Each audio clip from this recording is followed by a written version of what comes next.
So they really would like to probably go slightly higher than that. New Zealand is third in that pool, Uruguay is fourth, and Namibia is fifth. Now, Namibia is tottering on the brink of some very nasty results in this pool. So they need to watch out. 7 games to be played in 4 days. England will play Chile on Saturday. Ireland plays South Africa on Saturday. Scotland plays Tonga. And Wales, I think, will play Australia. That's what it is in the Rugby World Cup.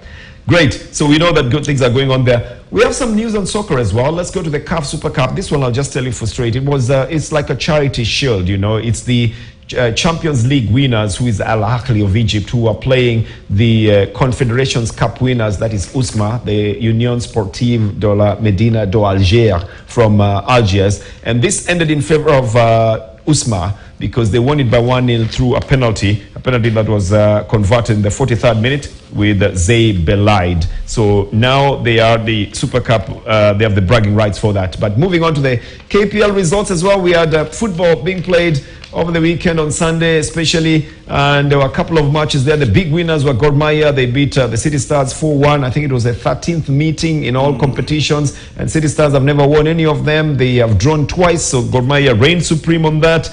And there were a couple of other results that were noted that day, Captain. I want to talk about Muranga.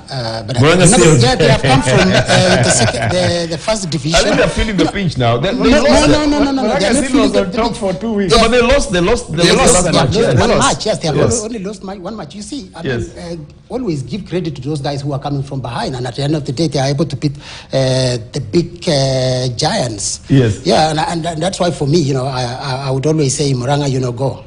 Posta was the other big winner. The beats of Opaka 3-1. Wait. Why are you running away from this Muranga sales? From Muranga. Now you see, you start learning in round 3, round 4 is when you start learning exactly what the ropes are in that big field. Yes. So I think we had Rangers also winning their big one. And we've got a couple of matches that will be played over the weekend. I think we should look at them as well to find out what is going to happen. Although there is a story about the stadia having been given out for renovations and we might not have a stadia to play for, most affected will be the teams that usually play from Nyayo Stadium and Moi International Sports Center, Kasarani. These have been are going to be closed for renovation in preparation for probably hosting the Africa Cup of Nations.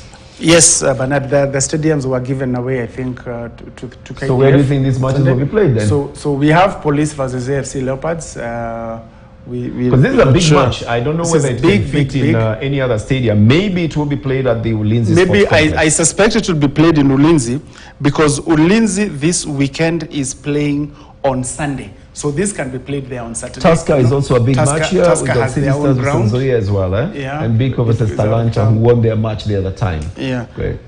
Let's look at maybe the other page. The other page, I think we'll have on Sunday, Muranga Seal is playing Posta Rangers. Oh, That will be an interesting one. Remember, Muranga Seal were on top of the league for all of 3 weeks.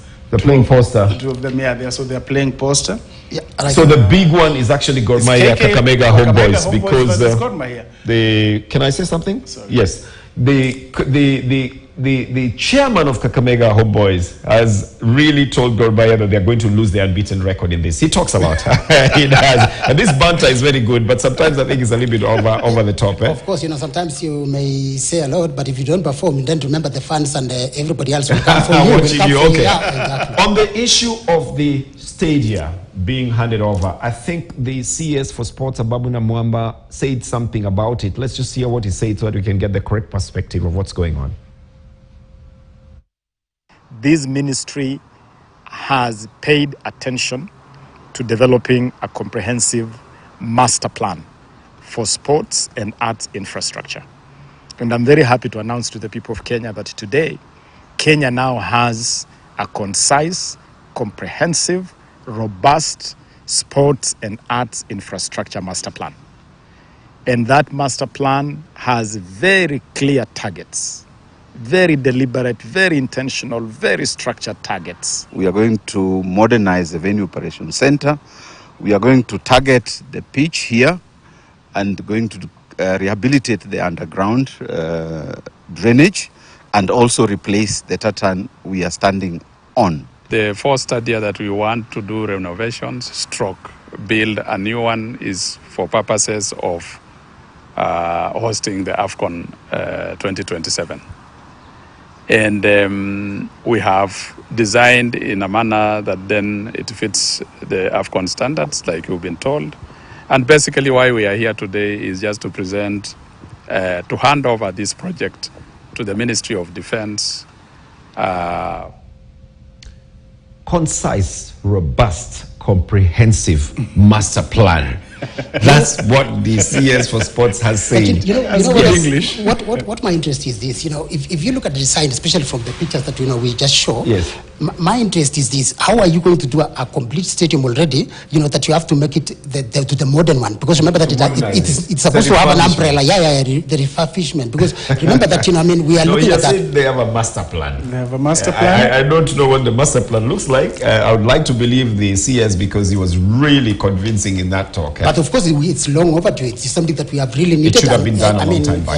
Yes. Definitely, we are very happy that at least it is going to be renovated so that Kenya can be able to host other big events. Because remember that we have always have this difficulty to host these events, Bernard, because of the stadiums that we have. There's a little bit of hope, especially from the fans of sports. They're saying because it's been given to the KDF. They are thinking it's going to be done. Do you think so? The fans, yes, I'm one of those fans, by the way. Do you think it's going to be done by the KDF? I think it's going to be done by the KDF. It was given to the KDF to manage that. You look at what KDF did in Langata at the Ulinzi complex, and if that can be replicated on a big but that was they built from scratch. I know. Now you are renovating something that's already there. Whether you can replicate and make it much better than that, renovate and redesign. You have to do.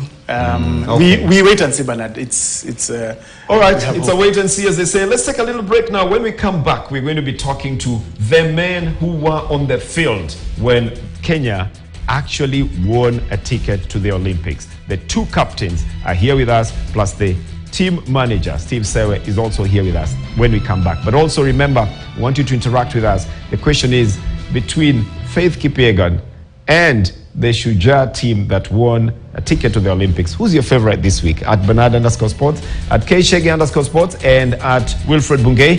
We'll be reading some of those tweets when they come. Thank you, and we'll see you after the break.